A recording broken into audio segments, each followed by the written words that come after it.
Good afternoon बच्चों। आइए आज 5 के 5 सीरीज में आज की टॉपिक में आपका वेव है। वेव में ऑब्जेक्टिव क्वेश्चन है बेटा, जो 5 आपके लिए इंपॉर्टेंट है। आइए, पहला क्वेश्चन क्या है बेटा, आपके पास a wave travelling in positive X direction. किधर जा रही है वेव? पॉजिटिव एक्स डायरेक्शन जा रही है, having displacement along Y. Wave का जो डिस्प्लेसमेंट है, ये देखो, अगर आपने वेव देखा ऐसे जा रहे, ऐसे वेव जा रहे, प्रकाश जा रही, इसका मतलब इसका क्या है? पॉजिटिव एक्स में जा रही, और इसका डिस्प्लेसमेंट क्या है बेटा? ऊपर वाई में है। ये पॉजिटिव एक्स में जा रही, डिस्प्लेसमेंट क्या है? वाई में है ना। Y direction as 1 metre wavelength, है ना, वेवलेंथ दे रखा है, और 2 पाई मीटर एंड फ्रीक्वेंसी आप इतना दे रखा है, रिप्रेजेंटेड बाई। वेव का इक्वेशन आपको बताना है। वेव का इक्वेशन क्या होता है बेटा? वाई बराबर क्या होता है?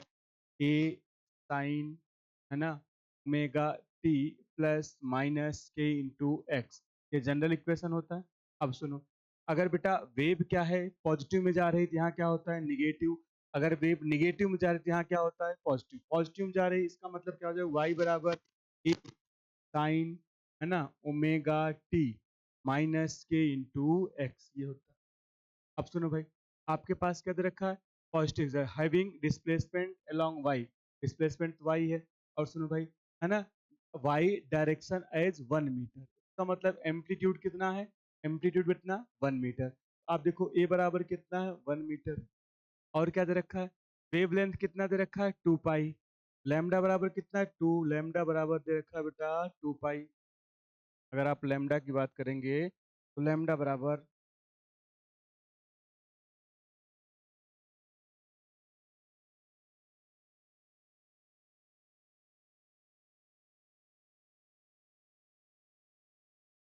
आई, आप देखिए बेटा, लैम्डा बराबर क्या है? लैम्डा बराबर कितना दे रखा है? 2 पाई दे रखा है, 2 पाई। फिर आपका लैम्डा बराबर 2 पाई दे रखा है, और ना फ्रीक्वेंसी कितना दे रखा है? एन बराबर कितना दे रखा है? 1/पाई दे रखा है। अब आप इक्वेशन बनाओ, लैम्डा पता है तो आपको के पता चल जाएगा। के की वैल्यू क्या होती है बेटा? के बराबर होता है 2 पाई बाई लैम्डा। तो 2 पाई, और लैम्डा की वैल्यू कितना है बेटा? 2 पाई। 2 पाई कितना हो गया? 1। के की वैल्यू क्या हो गया? 1 हो गया। अब आपके पास आता है क्या भाई? ए की वैल्यू 1 हो गया। अब आपके पास क्या आता है? ओमेगा। क्योंकि ओमेगा भी आपको नहीं पता, ओमेगा निकालने क्या चाहिए? 2 पाई एन या फिर 2 पाई बाई कैपिटल टी। तो जरा देखो ओमेगा कैसे निकलेगा बेटा। अगर आप ओमेगा की बात करोगे तो ओमेगा देखो कितना निकलेगा। ओमेगा बराबर क्या हो जाएगा? 2 पाई एन, और 2 पाई है, और एन की वैल्यू कितना है? फ्रिक्वेंसी कितना? 1/पाई है। तो 1/पाई हो गया। तो आप देखो पाई स्पाई कैंसिल, तो ओमेगा की वैल्यू कितना हो गया? 2 हो गया। 2 रेडियन पर सेकेंड। अब आपको ओमेगा मिल गया, और आपको क्या मिल गया? के मिल गया। अब इसमें आप पुट करके इक्वेशन लिख सकते हैं भाई। बिल्कुल इक्वेशन लिख सकते हैं। क्या आ जाएगा? आप देखो, y बराबर क्या हो जाएगा? 1 साइन, है ना, ओमेगा टी, है ना, omega T minus omega T के एक्स। के की वैल्यू कितना? 1। तो आप देखो यहाँ क्या हो जाएगा? यहाँ हो जाएगा 1 x, 1 x minus omega T. Omega की जगह क्या लिखोगे? 2 और टी। आपका आंसर क्या बन रहा है बेटा? आपका आंसर बन रहा है थर्ड, वाई बराबर ए साइन, ए की वैल्यू क्या हो जाएगी? 1 साइन एक्स माइनस 2 टी। ठीक है, पहला क्वेश्चन ये हो गया। नेक्स्ट क्वेश्चन देखो बेटा। नेक्स्ट क्वेश्चन आपके सामने है, if initial tension on the stretch string is double, then ratio of their initial and final speed of the transverse along wave string। सुनो, ट्रांसवर्स वेव की स्पीड क्या होती है बेटा? लॉन्गिट्यूडनल क्या पता है? इलास्टिसिटी अपन डेंसिटी मीडियम होती। इधर क्या होता है? इसमें आप देखोगे ट्रांसवर्स वेव मतलब, जब आप देखोगे ऐसे कोई वेव है इस तरह से, है ना, इस तरह से कोई वेव, अगर इस तरह से देखोगे आप, कोई वेव इसमें हैंग कर रहा है, और इसमें अब आप वेव की स्पीड पूछने जाते हो और टेंशन पता है ना बेटा, तो आपको ये ट्रांसवर्स हो, क्या हो गया? ये ट्रांसवर्स हो गया। अब ट्रांसवर्स की जब बात करते हो, इधर देखो, जब ट्रांसवर्स की आप बात करते हो बेटा, तो ट्रांसवर्स वेव में वेलोसिटी कैसे निकालते हैं? वेलोसिटी ऑफ ट्रांसवर्स वेव बराबर क्या होता है? अंडर रूट टेंशन अपान में म्यू। ये फार्मूला होता है, जनरल फार्मूला। क्या होता है? अंडर रूट टेंशन अपान में म्यू। अब स्ट्रिंग का टेंशन म्यू क्या होता है? म्यू बराबर होता है मास, स्ट्रिंग का मास पर यूनिट लेंथ। ये होता है बेटा मास पर यूनिट लेंथ होता है। तो इधर देखो, initial tension on stretch string is, if initial tension on a stretch string is the double, then the ratio of initial and final। अगर बेटा आपका जो टेंशन है वो कितना हो रहा है, डबल हो रहा है, 2 टाइम हो रहा है, तो आपका क्या हो जाएगा, है ना। अगर फिर आपसे क्या पूछा जा रहा है, ratio of initial and final speed of the transverse wave, तो जरा इस बताओ आपका वेलोसिटी क्या हो जाएगा, वेलोसिटी इनिशियल अपान में रेशियो पूछा है, initial and final speed of transverse wave along the string, है ना। तो आपको बताना है v initial upon v final equal to under root, देखो रस्सी का मास और रस्सी का लेंथ तो कॉमन है, वो तो चेंज नहीं हुआ है, बस टेंशन बदला गया है, तो किस पे प्रोपोर्शनल हो गया, डायरेक्टली टेंशन पे, velocity directly proportional under root T हो गया। अब इधर देखो ये क्या है बेटा, टी है। अब यहाँ क्या हो जाएगा, अगर एक बार देखोगे आप कितना हो गया, एक टेंशन था और दूसरी बार कितना हो गया, 2t हो गया। तो आप जब इसको सॉल्व करोगे तो जो आपका आंसर आएगा कट के क्या आ जाएगा, 1/√2 आ जाएगा, इसको सॉल्व करोगे क्या आ जाएगा, 1/√2, रेशियो क्या आ जाएगा, 1:√2 आ जाएगा। ठीक है भाई, नेक्स्ट क्वेश्चन देखो बेटा। नेक्स्ट क्वेश्चन क्या है, a transverse wave is represented by the, एक ट्रांसवर्स वेव की आपका इक्वेशन दे रखा है इस तरह से, y बराबर a sin omega t minus K, for what value of the wavelength is the wave velocity equal to the maximum particle velocity. Particle velocity बेटा आपने पढ़ा होगा सिंपल हार्मोनिक मोशन में, जो पार्टिकल वेलोसिटी होती है क्या होती है, मैक्सिमम होती है मीन पे, और उसकी वैल्यू क्या होती है, a ओमेगा होती है। आपको मैंने एसएचएम में बता रखा है क्या होती है वेलोसिटी, क्या होती है बेटा, v बराबर ओमेगा अंडर रूट ए स्क्वायर माइनस एक्स स्क्वायर, है ना। अब इसी में ए स्क्वायर माइनस एक्स स्क्वायर में एक्स क्या है, अगर मीन पोजीशन की बात करोगे जीरो हो जाएगा, इसको सॉल्व करो क्या आ जाएगा, v पार्टिकल क्या हो जाएगा बेटा, ओमेगा ए ओमेगा हो जाएगा, और ये मैक्सिमम मीन पे होता है, क्या हो जाएगा, मैक्सिमम हो जाता है।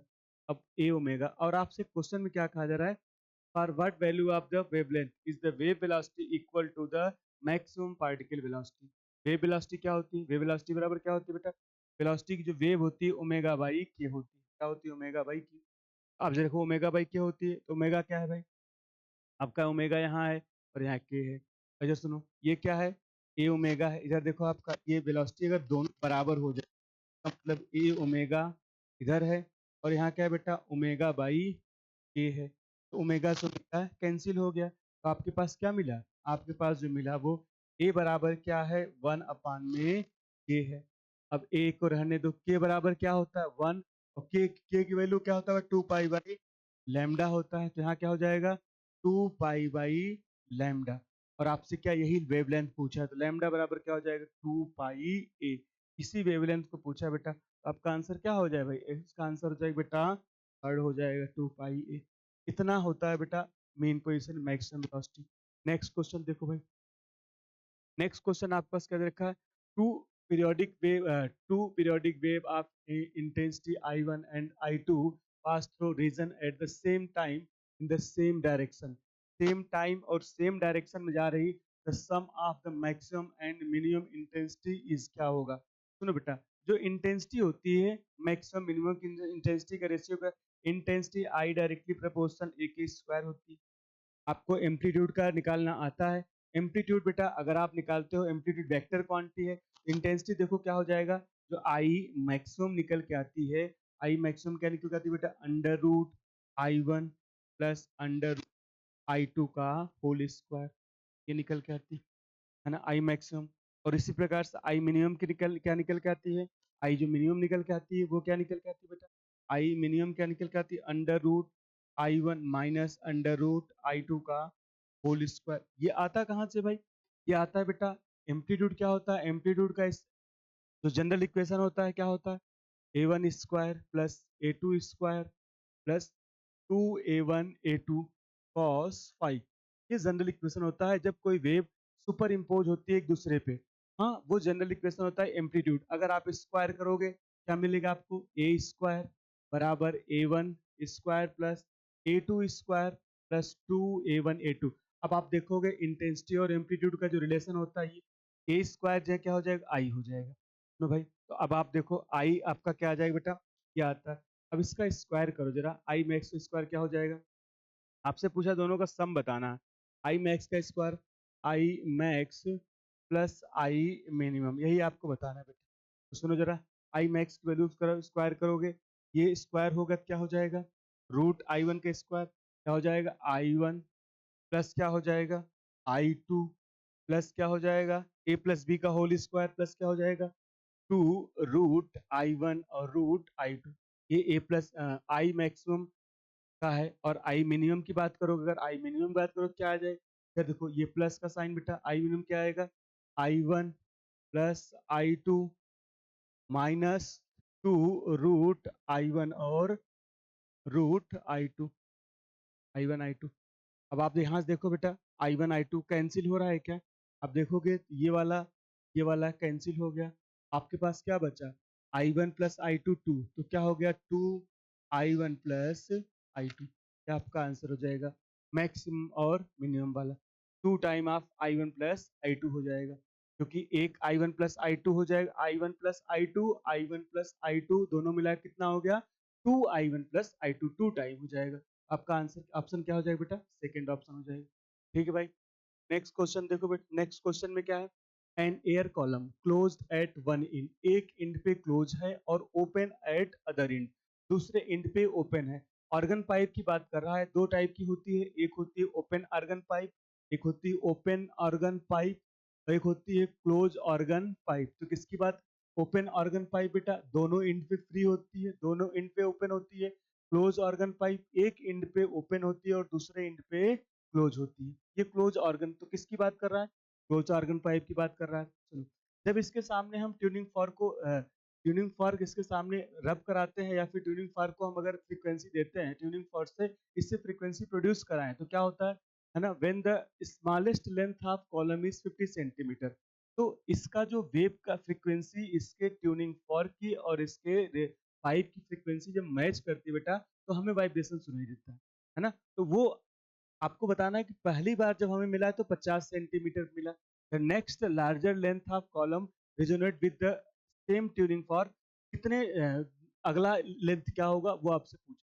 तो सुनो, इसके लिए क्या होता है, जब आप देखते हो क्लोज ऑर्गन पाइप में, क्लोज्ड ऑर्गन पाइप में क्या होता है बेटा, जो फ्रीक्वेंसी होती है फंडामेंटल फ्रीक्वेंसी क्या होती है ना, फंडामेंटल एन बराबर V/4L होती है, N1 फंडामेंटल। उसके बाद नेक्स्ट क्या होती है, N1 जो होती है वो क्या होती है 3V/4L होती है। फिर जो नेक्स्ट होती है वो क्या होती है N2, है ना 5V/4L होती है। इसका मतलब आप देखो क्लोज्ड है वो ऑड नंबर में बढ़ रही, ऑड नंबर में बढ़ रही, इसका मतलब 1 3 5 में चल रही है।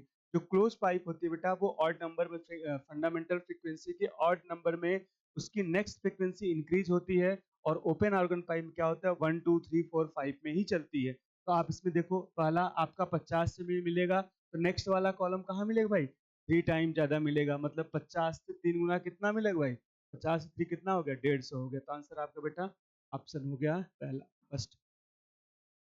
ठीक है भाई, थैंक यू।